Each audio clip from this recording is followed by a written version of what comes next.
আসসালামু আলাইকুম। আমি যে কথাটা বলবো, যাদের যে ছেলে মেয়েদের বয়স 20, 25, 30, 35, 40 বয়স হয়ে গেছে, এখনো যাদেরকে তাদের মা বাবা এখনো বিয়ে দিচ্ছে না বা বিয়ে করাচ্ছে না, তো যাদেরকে দেরিতে বিয়ে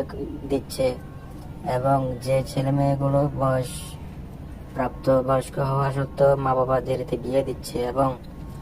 সে ছেলে মেয়েরা যারা বিয়ের জন্য অলরেডি প্রস্তুত এবং কি বিয়ের জন্য ছটফট করতেছেন এবং